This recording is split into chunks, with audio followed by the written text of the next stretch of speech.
What do you need to fix? Well, she so and he so. What are you so? Because I know you are so something. You are so something. Every time you say something about somebody else, go ahead and give yourself one. She talks too much. You are a liar.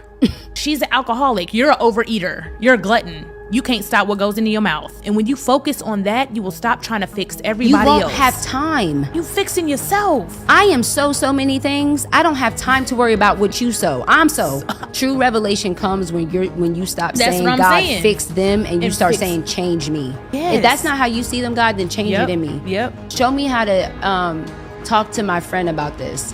Because it bothers me. Show me how to articulate this to them. Why does this even bother me? God, is this something that I need to work on? Yep. Once you start to really focus on you, the world will be a better place. Yep. Michael Jackson said it. Did nobody want to listen to him? What did he say? The man in the mirror? But Michael said it. He did.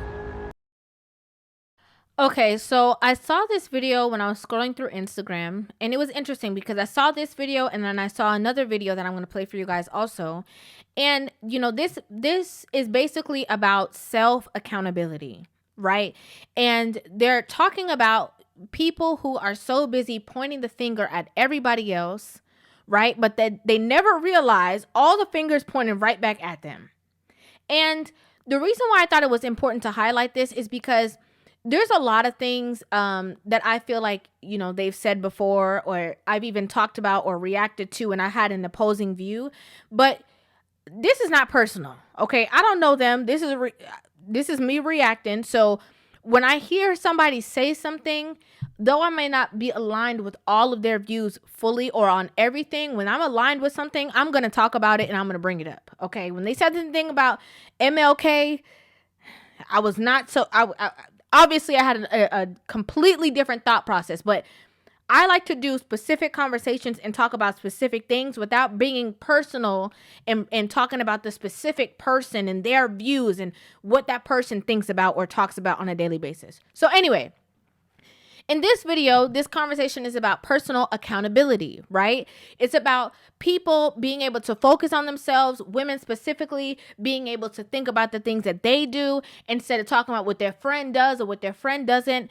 And I agree with this, right? I completely agree with being able to be accountable for your own actions and thinking about the things that you do. Because sometimes, especially in women relationships, and this can go for women with their friends, women with their spouses. You know, women have the ability to somehow see everything that's wrong with everybody else. But they can never fathom or imagine what could possibly be wrong with them. They come home from work, they start telling their man about, you know, what their coworker does wrong or why she's a problem or, you know, why the boss got an attitude. They point their picture at everybody else. And what's so ironic is that a lot of these people are the most sensitive. You decide to look at them and you tell them anything about themselves, they are already on the defense. They defensive. They telling you why that's not true. They're making excuses as to why they are the way that they are or why they did things in a certain manner because it can't possibly just be that they did something wrong. For them to fess up on their own and say, I did this wrong or I said that and you know what, you're right or you know what, you're this or you know what, true, I shouldn't have done it that way. They can't do that. Instead of having the ability to do that, they'd rather say, well, I only did that because of this. Well, I only said that because of you. Well, because if they didn't, then I wouldn't have. They can't even see the things that they've done or the things that they're doing. They have to look at or reflect, pay attention to somebody else. They have to. And it's bad in relationships, especially. Because, yeah, you know, friendships and work relationships and stuff like that, all that matters. But, you know, the ultimate relationship is who you are when you're with your spouse, when you're with your partner, the person who's ultimately going to have your back, protect you, lead you. And in that situation, they are on one hand dealing with somebody who is like a micromanager, telling them, oh, well, you could have done that. You were supposed to make a left. Why you drive like that? Why you talk like that? Why you saying it like that? Why you so rude? Why you so mean? They're always nitpicking. Always. And you know what they lack? Most of the time, compassion, empathy. They're so busy being critical of you that the first thing that comes up in their mind when they see you do something is criticism instead of empathy or compassion or sympathy. They'll see their man in the kitchen. I'm just going to use this for an example, right? They'll see their man in the kitchen and maybe he's cooking. Maybe he's frying something, and just using this for an example, the oil pops up and it splashes him and it splashes all over the kitchen. They're so on defense mode or so criticism driven that their first mode is to say, you're messing up the kitchen. I just cleaned it. You're getting oil all over the place, instead of saying, oh my God, babe, are you okay? This is the levels. This is what it leads to. When you're overly critical, you always got to answer. You always got something to say. And it's not because you even want the betterment of anybody else. It's just because maybe you're insecure and you're operating from a place of insecurity, and it makes you feel better when you make people feel beneath you, or when you feel like you have the upper hand. It leaks all the way into your relationship, your personal relationship between you and your spouse. It leaks all the way into that. I just got to be real with you guys. The other problem is once they get into these spaces of being overly critical, they start automatically being more negative. They start having more negative self-talk within themselves. So now not only are you criticizing because of your insecurities, but now you're creating the catalyst that will drive you right into depression, anxiety, overthinking, overanalyzing. And then when people are operating out of a place of anxiety or depression, then they start to do this thing where they have an attitude against the people around them, because they're trying to figure out, why they're out of whack, and they don't have the patience to deal with anybody because of how they feel. And all of this energy that you created has started with you. Your way of thinking, the way that you're programmed. You being overly critical. You got an attitude. You got something to say. You always got to check somebody. Oh, well, she needs to do this. You always got the answer for everything. But it's not for assistance. You're not trying to help. It's not because you want to see better. It's just because you just always know something. I want to say something too before I get into the next clip. And, actually, two things. Actually, the first thing is just addressing anxiety and depression. When you're anxious, it's because you are, either something is wrong chemically. Maybe you're not hydrated enough. Maybe you're intaking too much caffeine. Maybe your diet is sodium based.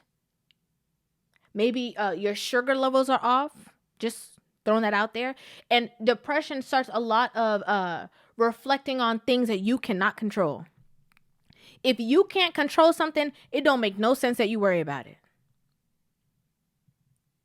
Being overwhelmed, wishing things were a certain way, or focusing on this, or being burdened down by things.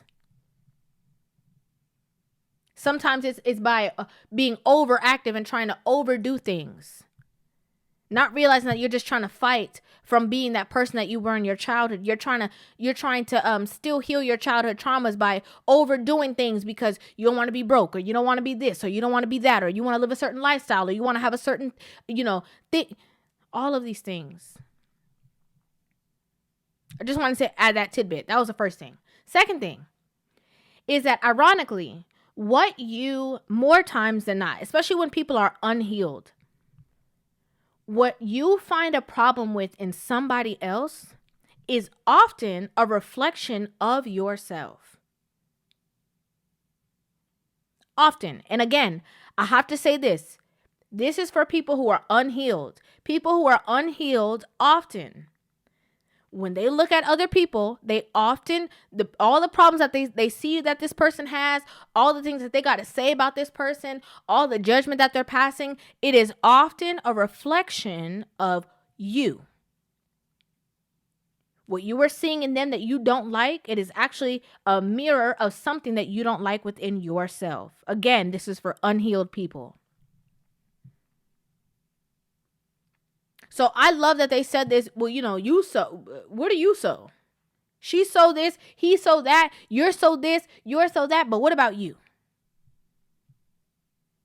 I agree with this. But also, though I agree with this, there's another piece to this conversation that I think is also extremely necessary. Because you see, when we have these conversations about being self-accountable, we also, being accountable of your own actions. We also have to have the conversation of somebody else holding you accountable as well. So let me go ahead and pull up the next video.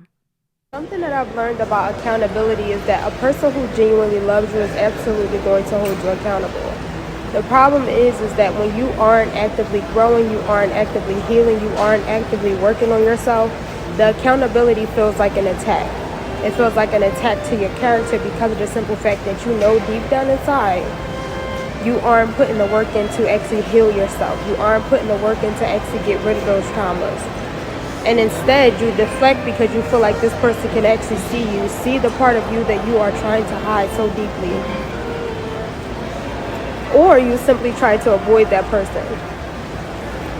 Instead, you should actually be appreciating that person for loving you and caring about you enough to actually hold you accountable and want the best for you. That's someone that sees something in you that you may not see in yourself.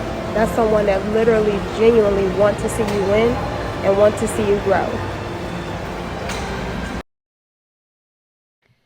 So this is another part of the conversation, again, that I thought was extremely necessary. Because unlike somebody who is just talking just to talk, just to make themselves seem higher than. And most of the time, those people who talk about somebody who's so this and so that, they're not even saying it to the person. Okay, they going home, they say it to their friends, they say it to their man. When somebody walk past, oh, look at her, she is so this and she is so that. But it's not like, that's why I said it's not about assistance. They're saying it to people behind the person back, or trying to talk about the person to try to make themselves seem a certain way. The difference is, with this video and the video prior, is that the person in the second video that is actually having conversations to see better from you, or who are having hard conversations with you and talking to you and connecting with you, that is extremely vital. So I want to bring this point on, and we're going to get into this a little bit more, but I wanted to talk about this so importantly because, people will hear the first video and think that nobody should hold them accountable because everybody should be focusing on themselves. And that's not the full conversation. The full conversation is you should be reflective at all times about who you are, about what you do. Instead of being so quick to speak, you should be quicker to listen, quicker to hear from other people, because each one teach one. People go through things and have the ability to see things sometimes outside of your situation and assist you so that you don't have to go through the hardships or the problems or the pain that they've gone through, because they can see, what do they say? Hindsight is 20/20. They can see clearly for you so that you don't have to go through the pain. And you don't want to listen. You don't want to hear. oh, y'all need to just worry about yourself. Y'all need to just focus on yourself. Like, you know, the last video said, like B. Simone said, y'all need to just focus on what you got going on because, you know, you all up in my business and you always trying to tell me what to do. And sometimes it's like, girl, I love you. That's how I feel.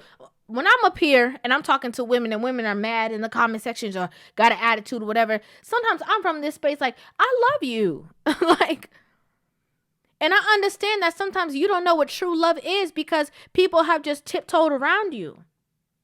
They've danced around you because they don't want to deal with, you know, your attitude, or they don't want to, you know, deal with you putting them in their place, or you not talking to them or not speaking to them because, you know, they done told you or exposed a vulnerable space within you. And now you know, you got to go ghost or go hang out with the people who make you feel comfortable. But it's like, I love you. If I didn't, why would I be talking about these things that can evoke change from you?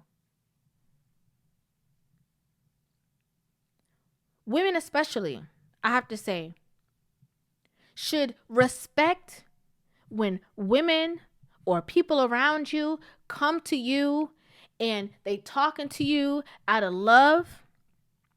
And they're like, girl, you need to stop doing this. Or girl, you tripping. Girl, I don't think you should do that. I think that you're doing this. I think you've been doing that. I've been observing you. Y'all be getting an attitude. You can't hold yourself accountable.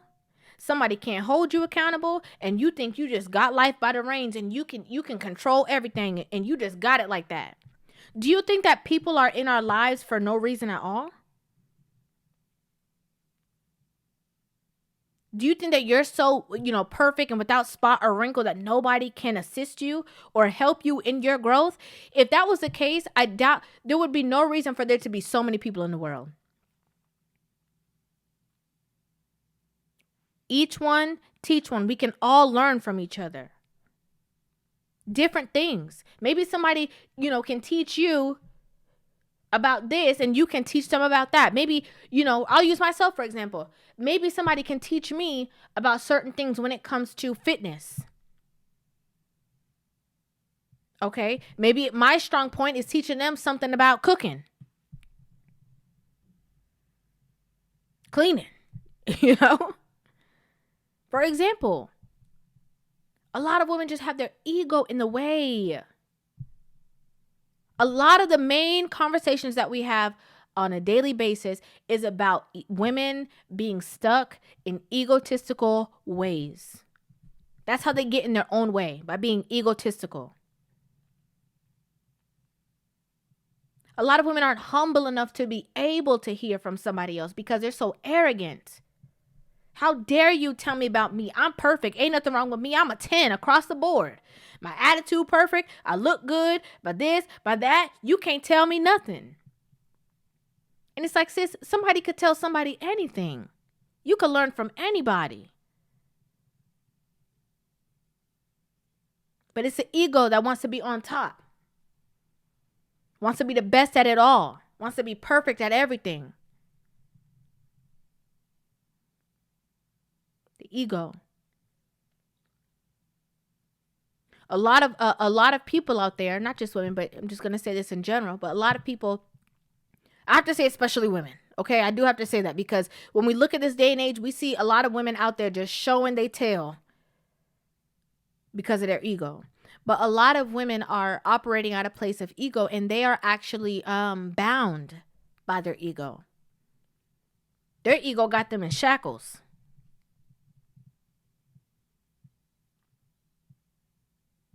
They don't understand that most of the problems stem from their inability to be humble. Inability to learn. They can't learn. How can you learn if you're not humble?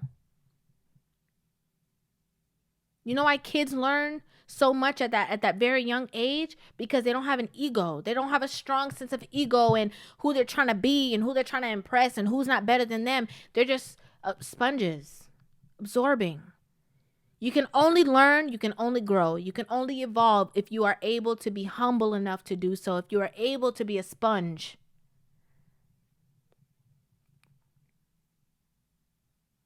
That's the only way. In life, not just in relationships, not just in business, in life. Humility is key. Humility. So I love this. I love that she's talking to women and telling them, like, you know, people are able to hold you accountable. People are able to, you know, show you love through that way. You don't have to block them. You don't have to run away from them. You don't have to ignore them. Sometimes you need to just listen, put it in your pocket, and digest it. As well as in the first video, same as what they're saying as well. You also need to be able to self-reflect before you pass judgment on others. Be accountable of yourself. Wait, hold on. What is this? Where is this coming from? What I'm saying, where is this? What place is this coming from? Is this coming from a place of harm? Is this coming from me just being in a negative or a low vibration and I'm just saying anything just to say it? Is this coming from a place of love? Is this coming from, a lot of people need to self-analyze.